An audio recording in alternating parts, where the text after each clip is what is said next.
이렇게 시작하면서 같이 성가 한 곡 부르면 좋겠습니다. 앞에 화면에도 가사가 있고요. 잘 안 보이시는 분들은 성가책 296장입니다. 가톨릭 성가가 아니고요. 그 청년 성가집, 청소년 성가집.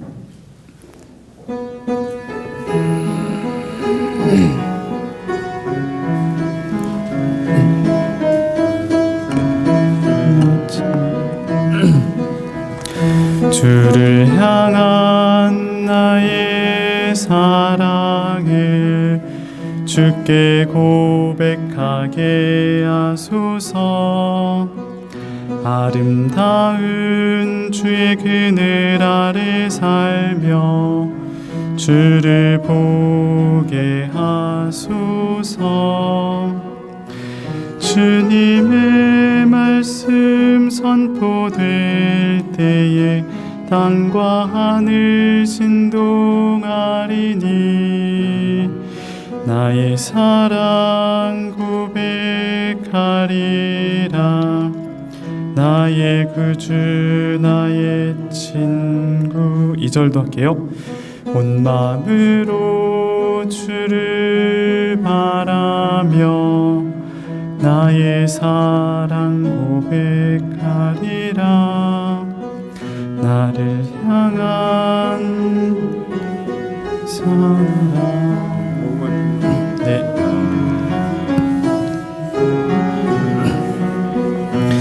주의 은혜로 용서하시고 나를 자녀 삼아 주셨네. 나의 사랑 고백하리라. 구주 나의 친구.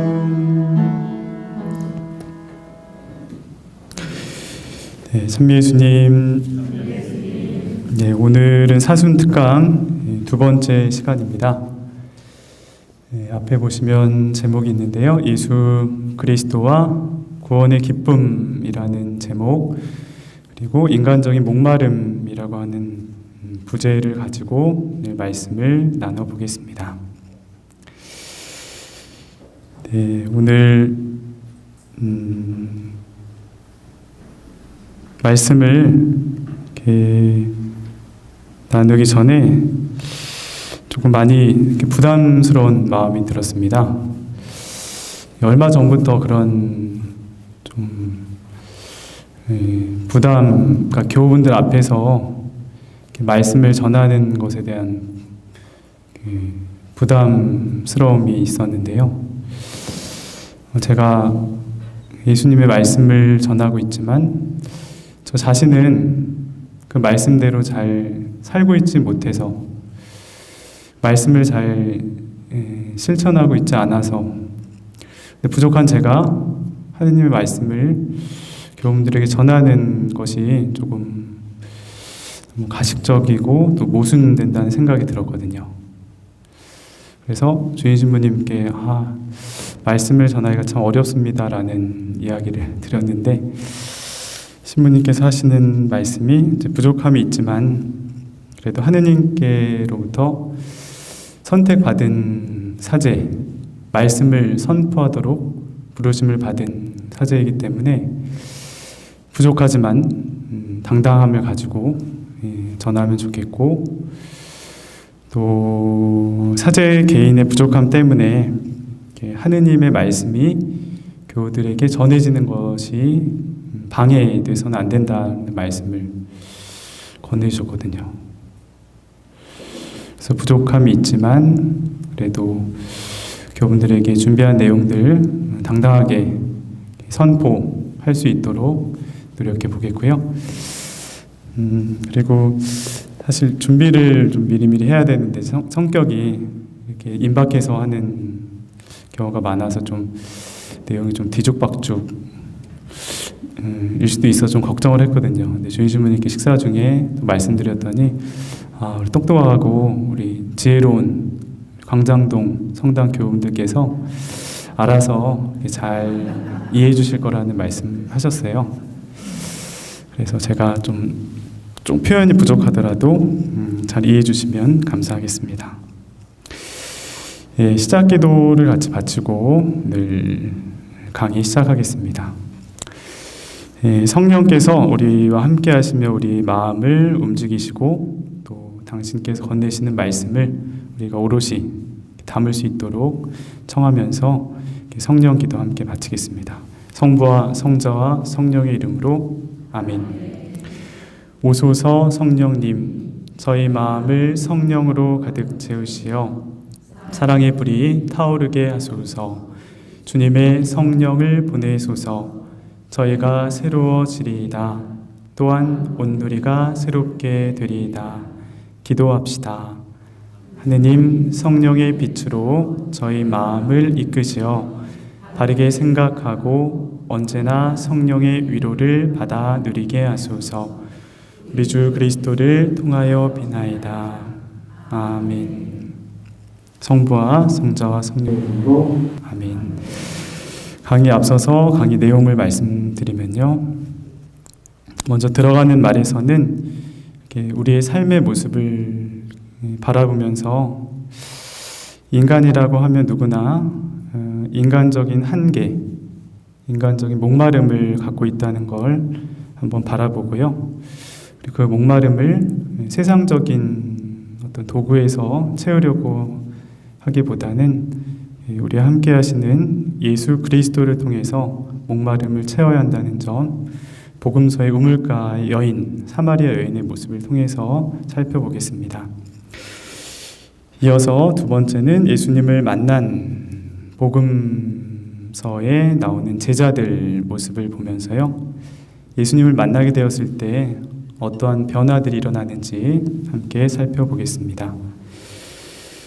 그리고 예수님을 만나면 변화할 수 있기 때문에 그 예수님을 우리 실제 삶 안에서 만나는 것이 중요합니다. 그래서 예수님을 만날 수 있는 세 가지 방법들을 교우분들께 제시하겠습니다. 참고사항으로는 아까 우리가 시작 부분에서 성가를 한 곡 불렀는데요, 중간중간에도 말씀과 관련된 연관된 성가를 부를 예정입니다. 그래서 가사한 말을 잘 음미하면서 가사한 말을 마음에 새기면서 함께 불러주시면 되겠고요. 그리고 어떤 학문적인 지식을 전달하는 시간이기보다는 복음서의 인물들을 보면서 우리 삶을 돌아보는 그런 시간이기 때문에 좀 편안하게 경청하시면 되겠고, 피곤하신 분들은 좀 주무셔도 됩니다. 네. 하느님께서 머물고 계신 성전에 함께 있는 것 자체가 큰 기도가 될 수 있기 때문에, 베드로 사도도 예수님 옆에서 꾸벅꾸벅해서 졸았잖아요. 그래서 피곤하신 분들은 조금 이렇게 쉬시면서 편안하게 들어주시면 되겠습니다.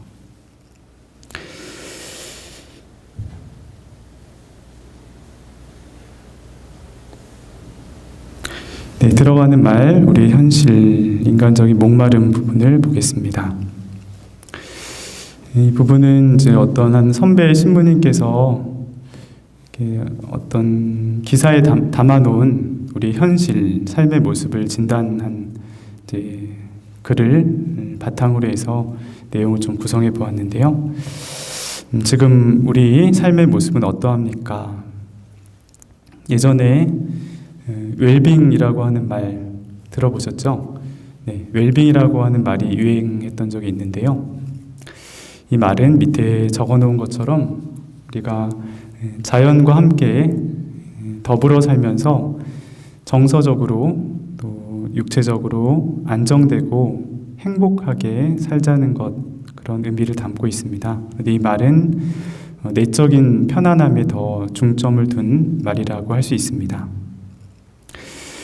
그런데 이 말이 세속적으로 해석이 되면서 그저 돈을 많이 벌고 또 건강하게 삶을 즐기면서 사는 것이 최고다라고 하는 인식으로 좀 바뀌게 됐습니다.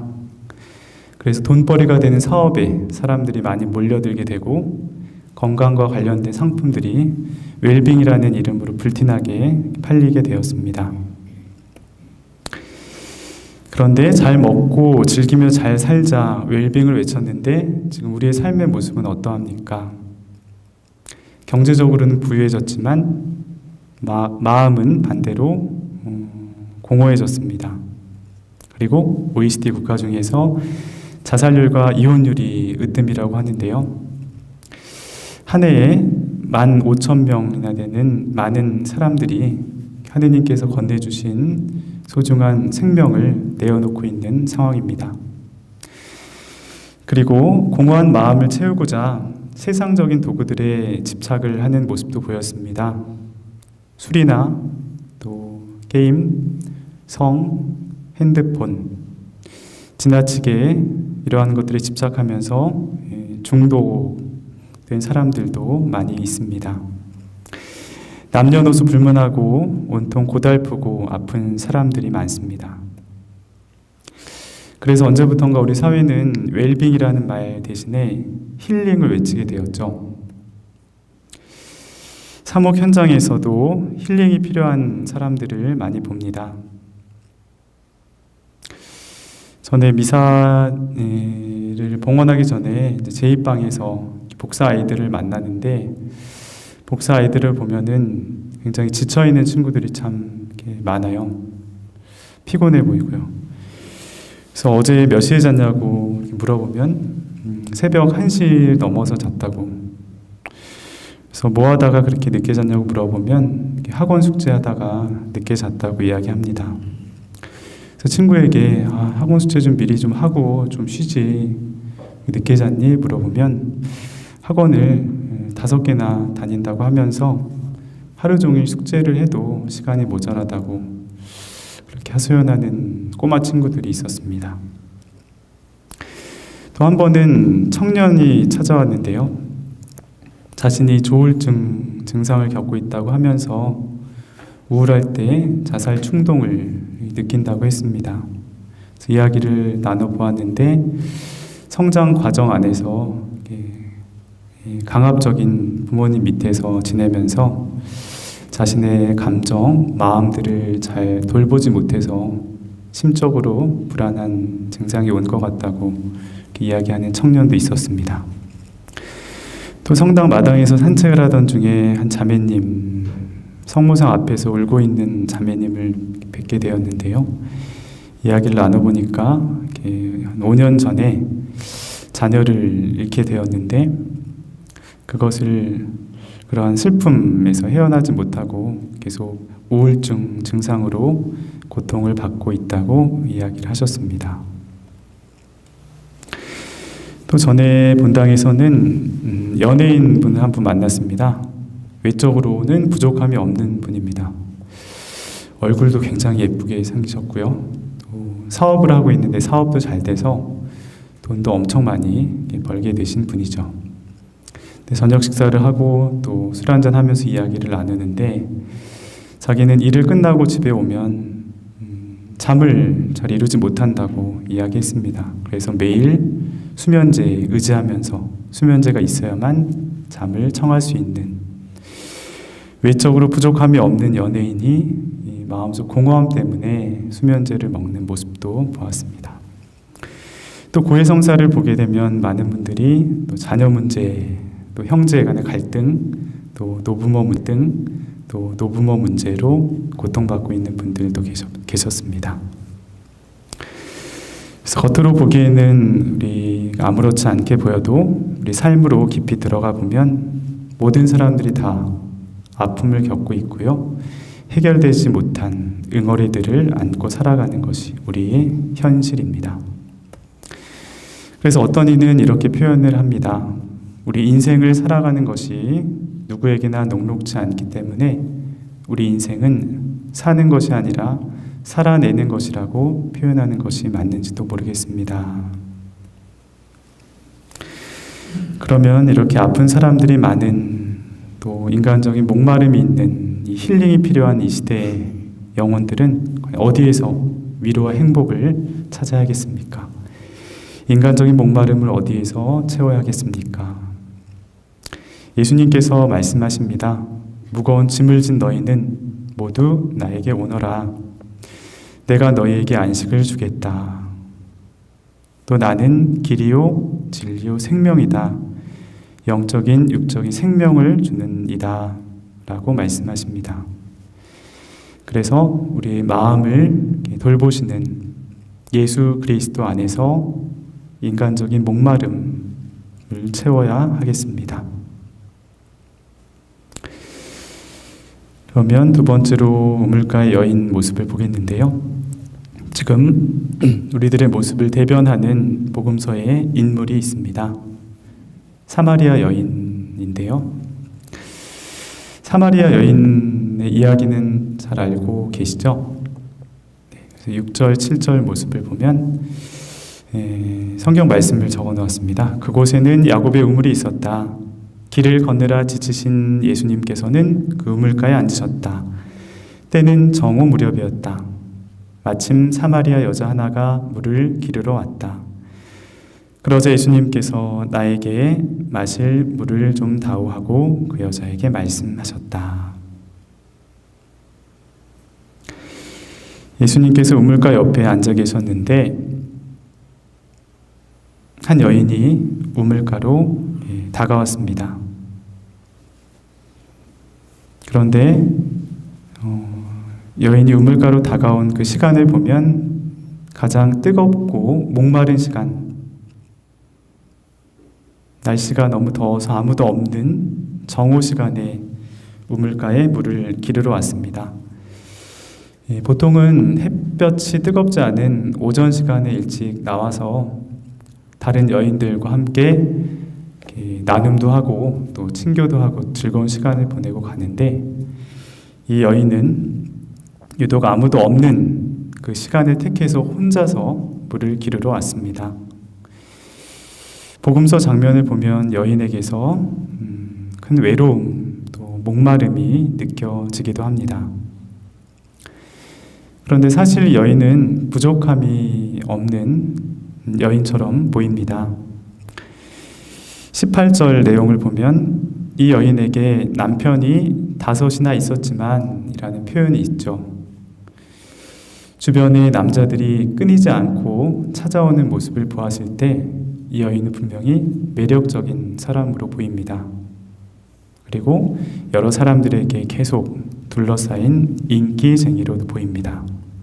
그런데 인기쟁이 여인에게도, 그 많은 사람들 안에 둘러싸여 있는 이 여인에게도 목마름은 있었습니다.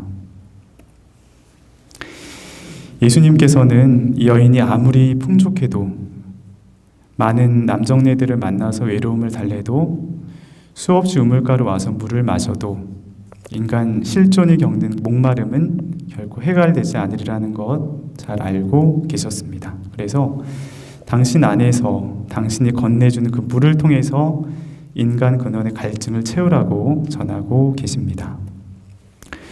그래서 13절, 14절 모습을 보면 예수님께서 여인에게 이르십니다. 이 물을 마시는 자는 누구나 다시 목마를 것이다.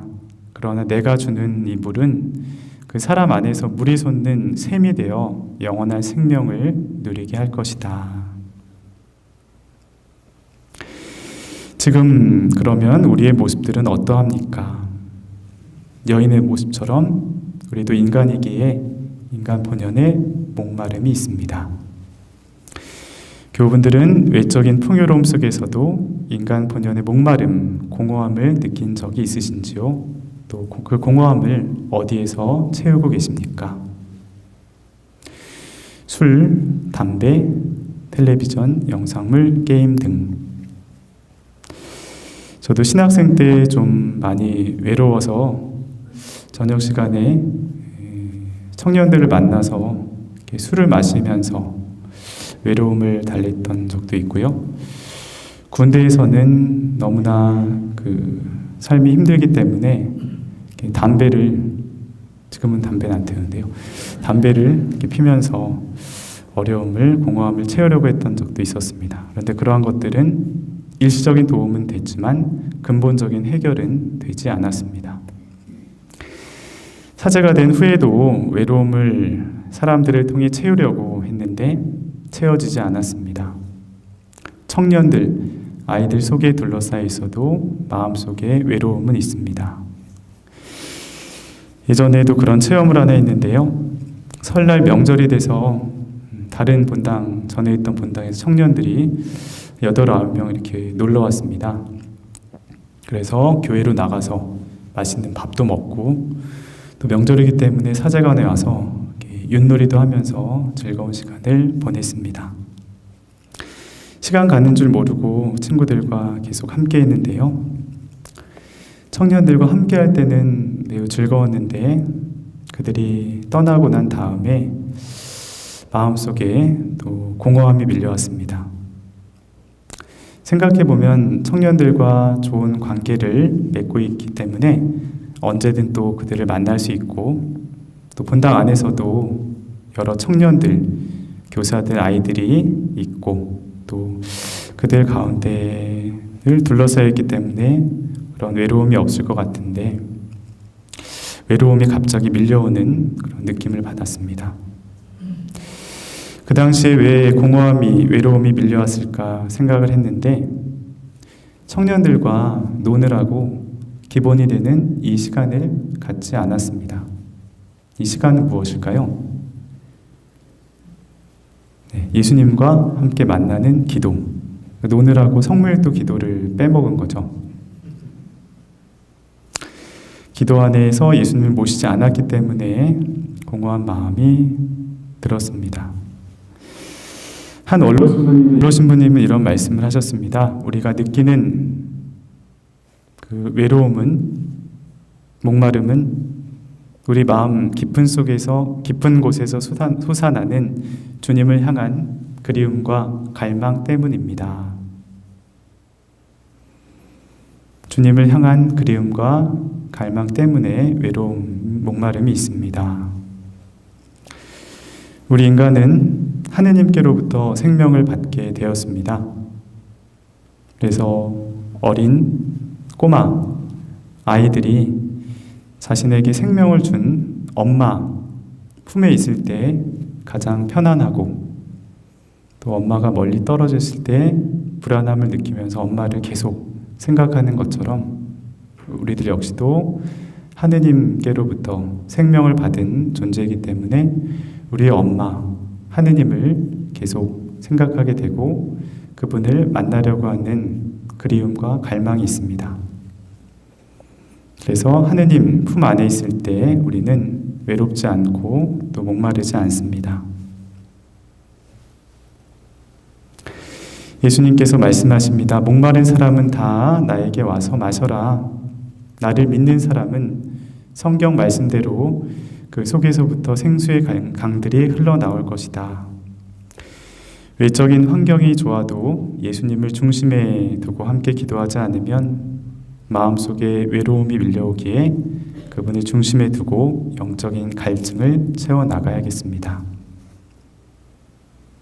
네, 여기서 같이 앞에 성가곡 함께 불러보면 좋겠습니다. 목마른 사슴이 시냇물을 찾아 헤매듯이 우리 역시도 주님을 찾고 있습니다. 그리고 우리가 찾는 주님은 우리의 힘이 되고 방패가 되고 소망이 됩니다.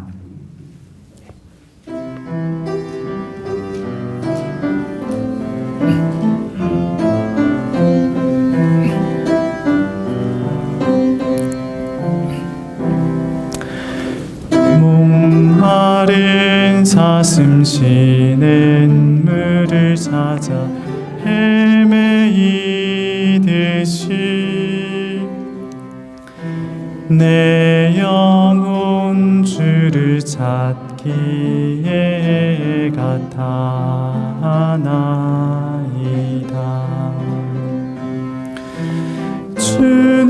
주님만이 나의 힘, 나의 방패, 나의 참 소망, 나의 몸 정성 다 바쳐서 주님 경배합니다.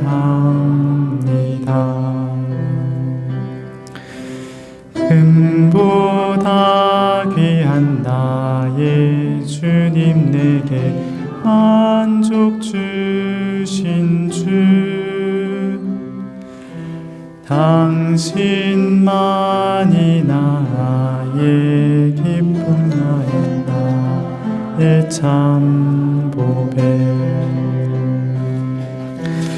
주님만이 나의 힘 나의 방패 나의 참 소망 나의 몸 정성 다 바쳐서 주님 경배합니다.